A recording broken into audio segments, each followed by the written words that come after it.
plongeons au milieu des 10 requins d'Oniria.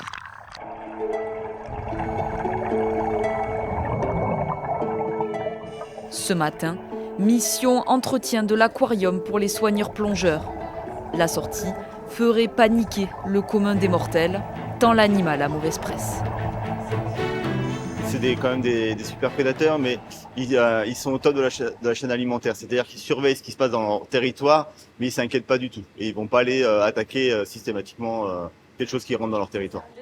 Issus de programmes de reproduction, ils sont sans conteste les attractions phares du lieu. Pour vous expliquer que ce sont des animaux qui sont plutôt tranquilles et qu'il ne faut pas en avoir aussi peur que ce que les films vous montrent. Le public en ressort conquis et sensibilisé.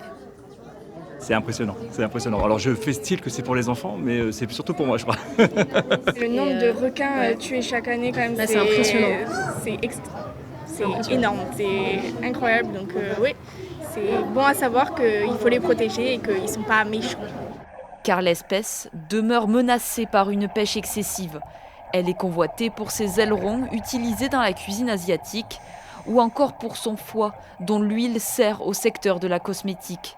Sa disparition aurait de graves conséquences sur l'écosystème. Ce sont des animaux très adaptés à la prédation et qui ont un rôle fondamental dans l'équilibre des écosystèmes marins, puisqu'ils vont supprimer, entre guillemets, en les consommant, les animaux qui sont très âgés, les animaux qui sont malades, blessés et qui ne permettront pas d'avoir de bons géniteurs pour la reproduction des espèces en question. Les chercheurs estiment à 100 millions le nombre de requins pêchés chaque année.